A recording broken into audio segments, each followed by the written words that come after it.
9.1 question number 2 आपको screen पे नजर आ रहा होगा। From a point on the line bisector of an angle perpendiculars are drawn to the arms of the angle. Prove that the perpendiculars are equal in the measuring. इस सवाल में भी आपने यही डिफाइन करना है कि ये वाला जो ट्रायंगल है और ये वाला ट्रायंगल जो है वो आपस में इक्वल है, कॉन्जुगेट्स हैं। ठीक है, सबसे पहले बेसिक चीज़ें आपने जो यहाँ पे दो लफ्ज़ पढ़े हैं वो है बाइसेक्टर और परपेंडिकुलर। होता क्या है ये मैं पहले आपको समझा देती हूँ। फर्स्ट करो कि ये एक एंगल बना हुआ है, ठीक है, ये है 60 डिग्री का। ऐसी लाइन जो एंगल्स को बराबर हिस्सों में डिवाइड कर दे उसे बाइसेक्टर कहते हैं। क्या कहा मैंने? ऐसी लाइन जो किसी भी एंगल को दो बराबर हिस्सों में डिवाइड कर दे वो बाइसेक्टर कहलाता है। किस तरीके से? जैसे ये वाली लाइन आपकी नज़र आ रही है तो ये आपके पास क्या है? बाइसेक्टर है। इसका नाम मैं डिफाइन कर देती हूँ, इसका नाम मैं लिख देती हूँ ए और ये है बी। ठीक है, ये हमारा क्या बन गया? बाइसेक्टर। बाइसेक्टर समझ में आ गया कि अगर फर्ज करो ये 60 का डिग्री का है तो इसको इसने बाइसेक्टर ने इसको 30 और 30 डिग्री में डिवाइड कर दिया। ये भी 30 डिग्री का हो गया, ये भी 30 डिग्री का हो गया। सेकंड चीज़ आपने कहना है परपेंडिकुलर क्या होता है। सबसे पहले ये परपेंडिकुलर का निशान है, बार दफ़ा लिखा हुआ नहीं होता, आपको ये निशान फॉलो करना होता है। बाइसेक्टर वो होता है कि किसी भी लाइन पे एक ऐसी लाइन ड्रॉ हो जो आपके सामने 90 डिग्री का जाविया बनाए, वो परपेंडिकुलर कहलाता है। इस तरफ भी और इस तरफ भी, दोनों जानिब वो ऐसी लाइन जो किसी लाइन पे ड्रॉ हो और वो 90 का एंगल बनाए उसको हम परपेंडिकुलर कहते हैं। जैसे कि ये वाली लाइन आपकी है, ये वाली लाइन देखो इसके साथ जो है पूरा 90 डिग्री का एंगल बना रही है। ठीक है, ये नज़र आ रहा है ना एल शेप में। एल शेप में जो चीज़ होती है वो 90 का जाविया है। जब 90 का ये वाला डिग्री है तो ये भी 90 डिग्री का बनेगा। इसी तरीके से इस जगह पे भी जब हमने परपेंडिकुलर को ड्रॉ किया तो ये देखो 90 डिग्री का एंगल बना रही है। इधर भी 90 बनेगा और इधर भी 90 बनेगा। समझ में आ रही है चीज़? क्या कहा मैंने कि ये देखो ये वाली लाइन जो है ये परपेंडिकुलर हमने यहाँ पर ड्रॉ की है और ये जो है 90 का जाविया है तो इसके सामने वाला भी 90 डिग्री का जाविया होगा। जो बेसिक चीज़ थी समझने की वो यही थी इसमें।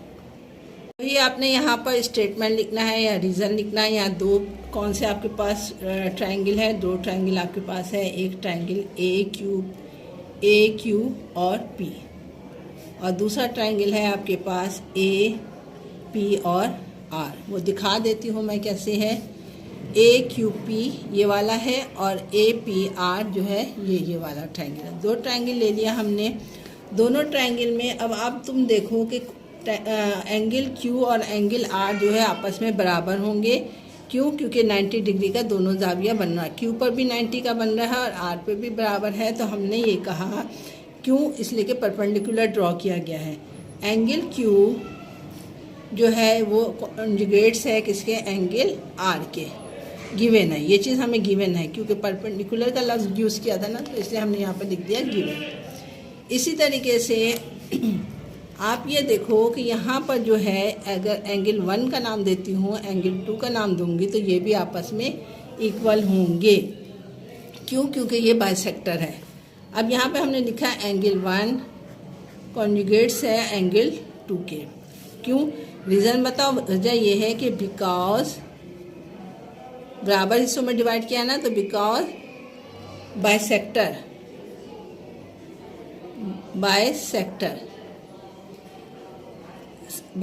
क्या है? ए और बी। दिखा दूं मैं तुम्हें बाइसेक्टर क्या है? ए और बी, इसने बराबर हिस्सों में इसको डिवाइड किया है। ठीक है, आगे हमने क्या कहा?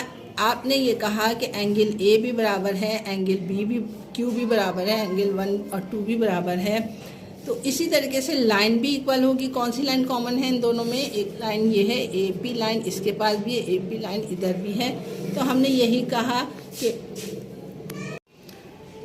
मेजरमेंट ए पी इक्वल है ए मेजर एंगल ए और पी के।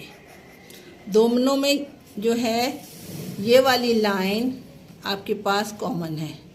ठीक है। ये वाली लाइन इसके पास भी, ये वाली लाइन इसके पास भी है, दोनों आपस में इक्वल है। तो यही चीज़ मैंने यहाँ पर आपको लिख कर दी है कि मेजर एंगल AP और मेजरमेंट AP और मेजरमेंट AP आपस में इक्वल है बिकॉज कॉमन साइड है। ये क्या लिखूँगी मैं रीज़न में, कॉमन साइड। आपको जब मैंने पोस्टुलेट्स पढ़ाया था, पोस्टुलेट नंबर 4 क्या कहता है, एंगल और साइड अगर इक्वल होते हैं तो ट्राइंगल भी बराबर होंगे। दो एंगल इक्वल हैं और एक साइड बराबर है तो हम क्या कहेंगे कि जो भी ट्राइंगल हमें गिवन है, ट्राइंगल AQP कॉन्जुगेट्स है ट्राइंगल APR। क्यों? क्योंकि एंगल साइड पोस्टुलेट। ठीक है, ये है इसका जवाब आपके पास क्वेश्चन नंबर 3 का। हमने दो एंगल ले लिए, फिर एक साइड लिया। ये हम कह रहे हैं जब दो एंगल और एक साइड बराबर होता है तो ये हमारे पास पोस्टुलेट नंबर 4 क्या कहता है, एंगल साइड पोस्टुलेट। तो ट्राइंगल भी आपस में इक्वल होंगे। क्वेश्चन नंबर 2 यहाँ पर कंप्लीट हो गया। 9.1 की और question number 3 in the given figure we have triangle ACE conjugates है ट्राइंगल BDE सच दैट। आपको यहाँ पे कह रहा है कि ये जो दो ट्राइंगल आपको दिए हुए हैं ये आपस में भी इक्वल हैं। आगे क्या कह रहा है कि मेजर एंगल AC इक्वल है major angle BD, measurement AC equal है BD के और वो दोनों इक्वल हैं 3 सेंटीमीटर के। इसी तरीके से आगे कह रहा है एंगल A जो है वो 3x+1 के बराबर है, एंगल E बराबर है 3y-2 के एंड मेजर एंगल B बराबर है x+35 के। तो find the value of x and y। इस सवाल में हमें ये प्रूफ नहीं करना है कि एंगल हमारे पास जो है वो इक्वल है, बल्कि हमें इस सवाल में x और y की कीमत मालूम करनी है। वो किस तरीके से मालूम करेंगे वो मैं आपको बताती हूँ। सबसे पहले आप तस्वीर देखो, तस्वीर में आपको जो चीज़ नज़र आ रही है वो ये है कि दो ट्राइंगल है मेरे पास। ठीक है, एक ट्राइंगल है AC और E, दूसरी है BD और E, यानी ये वाली एक ट्राइंगल है और ये वाली एक ट्राइंगल है।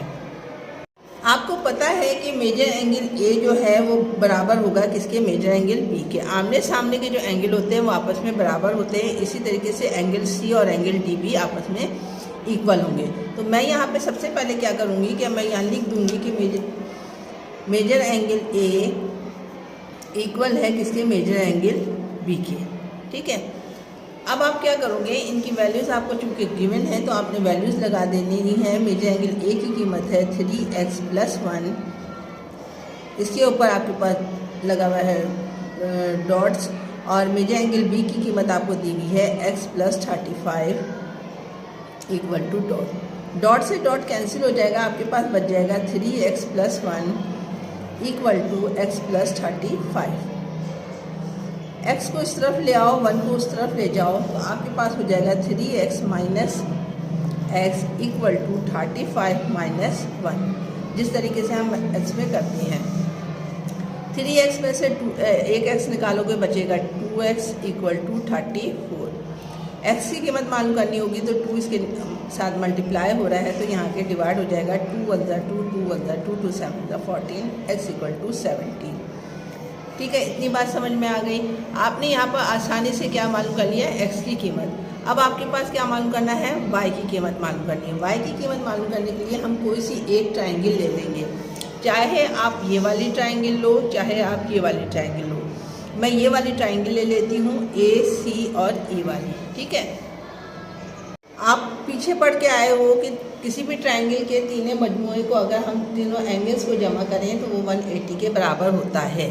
ठीक है ना, हम आपको पता है ये angle A plus angle B, angle E plus angle C equal किसके है, 180 के। एंगल A की कीमत भी आपको पता है, एंगल E की कीमत भी आपको गिवन है इसने, एंगल C की कीमत आप खुद ब खुद निकाल लोगे। एंगल A की कीमत क्या दिया है उसने, एंगल A की कीमत दी है 3x+1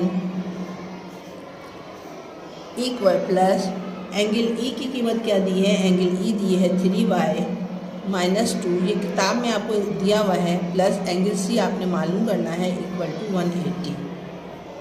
सॉरी, एंगल सी की भी कीमत दी हुई है। एंगल सी की कीमत क्या है आपके पास? एंगल सी की कीमत है आपके पास ठहरे अभी मैं आपको बताती हूँ क्या है एंगल सी। सबसे पहले हमने जो ट्रायंगल बनाया था पीछे, वो मैं आपको समझाती हूँ पहले। एंगल सी एंगल बी के बराबर होता है, क्योंकि इसके आमने सामने के मैंने क्या बताया था आपको कि एंगल आपस में बराबर होते हैं। तो एंगल सी किसके बराबर है? एंगल बी के। तो जहाँ एंगल सी की कीमत है वही एंगल बी की कीमत है। यानी आपको एंगल बी की कीमत अगर दी हुई है तो समझ लो आपके पास एंगल सी की भी कीमत वही होगी। तो यही चीज़ मैंने की है। तो हम यहाँ पर लिख दिया हमने कि angle C equal to angle B. तो जहाँ पे एंगल सी है वहाँ पे मैंने एंगल बी लिख दिया 3x + 1 3y - z plus angle B equal to 180। क्यों लिखा? क्योंकि मुझे एंगल बी की कीमत पता है। 3x + 1 3y - 2 plus angle B की कीमत है x + 35 इक्वल टू 180। सब पे डिग्री का निशान। डिग्री का निशान कॉमन लेके इस डिग्री से कट जाएगा, आपके पास ही बन जाएगा 3x + 1 3y - 2 plus x + 35 equal to 180। x की कीमत तुमने 17 निकाली थी, जहाँ पर 3x है जहाँ पर, वहाँ पर 17 लगा दो।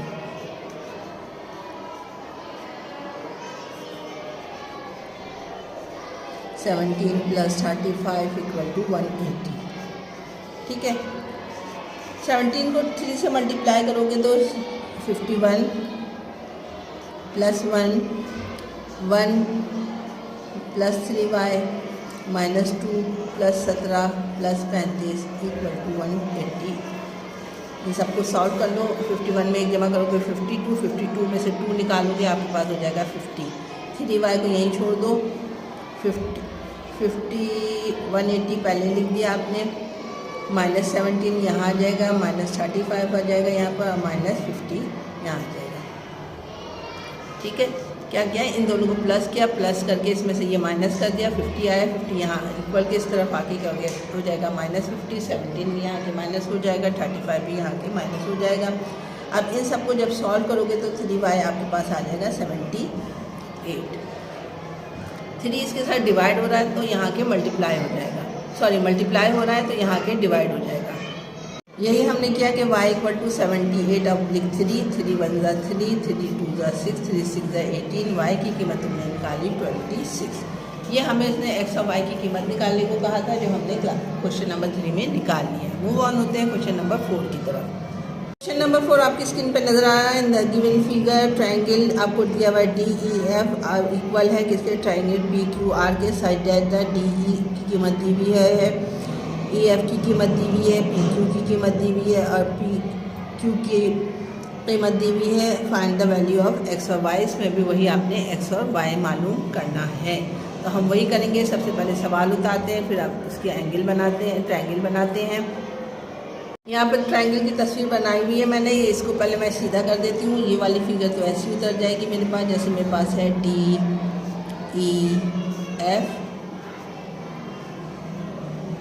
ये वाली लाइन जो है मैं नीचे खींच देती हूँ इस तरीके से। इसका नाम लिख दिया मैंने R और P। इसके साथ मैंने जो है लाइन स्ट्रेट खींची है तो ये हो जाएगा Q, और इसको इससे मिला दिया, ये P है। ठीक है, इस पे जो है सेकंड आएगा, इस पे थर्ड आएगा, यहाँ पर 1 आ जाएगा। इस सवाल में कह रहा है कि दोनों ट्रायंगल जो है इक्वल है। जब ट्रायंगल आप कह रहे हो कि इक्वल है, यानी आप कह रहे हो कि जो आपके पास DEF है वो कॉन्जुगेट्स है QPR के। ठीक है, तो आपको ये पता है कि M जो है E और F जो है, E और F ये वाली लाइन P और Q और R के बराबर होगी कि नहीं होगी? सबसे पहले हमने ये देखना है ई एफ, सॉरी ये आर है, ये पी होगा। ठीक है, सवाल से समझा देती हूँ। ई एफ जो है ये बराबर होगी किसके, क्यू और आर के। हमने यही लिखा यहाँ पर कि ई और एफ हमारे पास इक्वल हो जाएगा क्यू और आर के। क्यों लिखा, हमारे पास इनकी वैल्यूज़ दी हुई है। ई एफ की वैल्यूज़ है 8 और क्यू आर की कीमत आपको दी हुई है उसने 5y माइनस 7। ठीक है, 7 को उस तरफ ले जाओ तो माइनस में प्लस में हो जाएगा। 5y 8 में 7 जमा करोगे 15 इक्वल टू 5y। 5 को इसके नीचे ले आओगे तो ये जाएगा 15/5। y की कीमत आ जाएगी 5 3 = 15, y इक्वल टू आपके पास 3। ठीक है, y की क्या कीमत निकाल ली तुमने आसानी से 3। इसी तरीके से हम x की कीमत भी निकाल लेंगे। वो किस तरीके से, हम ये कहेंगे इस फिगर में कि जो d और e है वो है p और q के बराबर में। यही चीज़ मैंने यहाँ पे लिख दी कि मेजरमेंट d और e जो है कोऑर्डिनेट्स है p और q के। क्यों लिखा, इनकी वैल्यूज़ मालूम है। डी ई की कीमत इसने मुझे क्या दी है वो मैं यहाँ पे लिख देती हूँ। डी ई की कीमत दी है 6x + 1 इक्वल टू, और पी क्यू की कीमत दी है 10x - 90। x को इस तरफ ले आओ, -10x हो जाएगा, -90 -1 यहाँ आ जाएगा, ये मूव ऑन होकर 10 में से 6 निकालोगे तो -4x हो जाएगा इक्वल टू -20।